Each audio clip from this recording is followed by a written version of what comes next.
So the question was, if I put a bigger spring on my rear shock, do I need more or less rebound control? Thanks to all those that voted, the results of the votes had the overwhelming majority of people say that I would need more rebound control, about 80%. If you answered more rebound control, you're incorrect.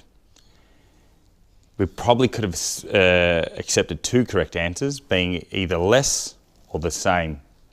What's really interesting is that if I had ever put the question with a bigger spring, do I need more or less compression control? I'd imagine most of you would have said that I need less compression control. But the fact that I said rebound, you said more. The answer's still less.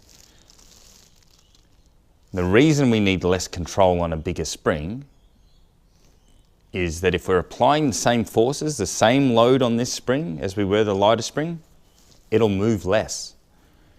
If it moves less, it will move slower. It actually doesn't need more control. It needs less. Does that mean I need to change my rebound adjuster or compression adjusters? No, I don't need to.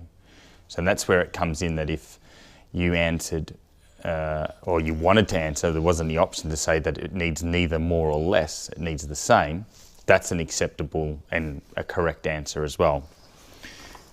Reason for that, if I got the way dampening works, got a shock here without a spring.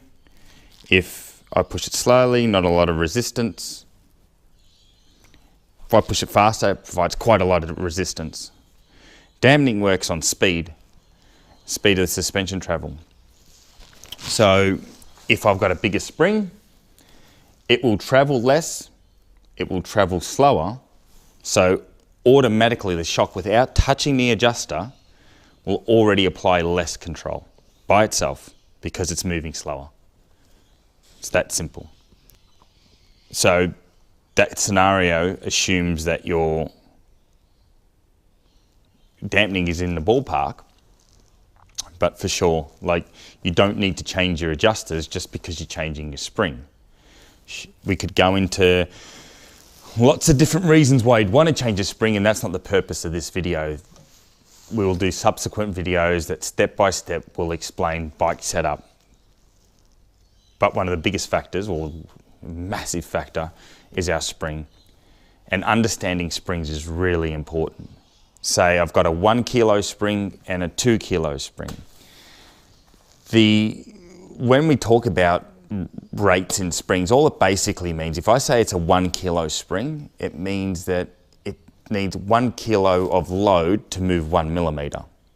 Okay? So if I put 100 kilos on that spring, it would move 100 millimeters.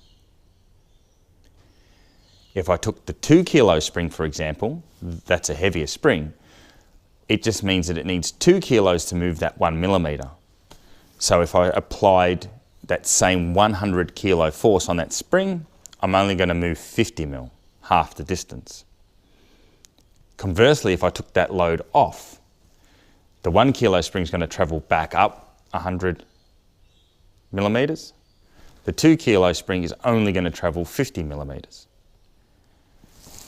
Where dampening comes in is if I just place that load on the spring, just gently put it there, it would eventually move down to, it's 100 millimeters for the 1 kilo or the 50 for the 2 kilo.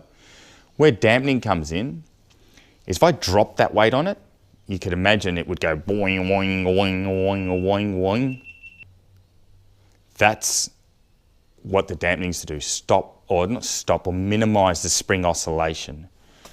In the real world, when we hit bumps, the force that we hit that bump, or if we dive hard on the brakes, that instantaneous force that we go whack is only there for a split second.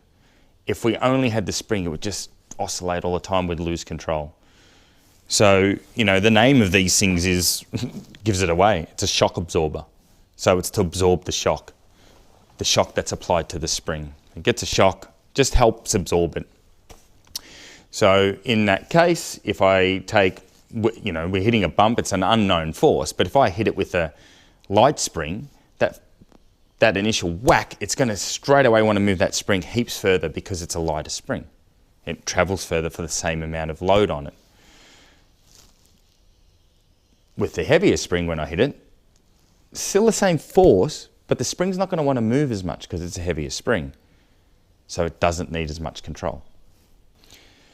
We'll go more in detail in terms of how dampening works and springs work in subsequent videos. But yeah, it's a really simple way to look at it. If anybody has some other subjects they'd like us to cover, please don't hesitate to leave a comment and we'll try and get to it. Thanks for watching.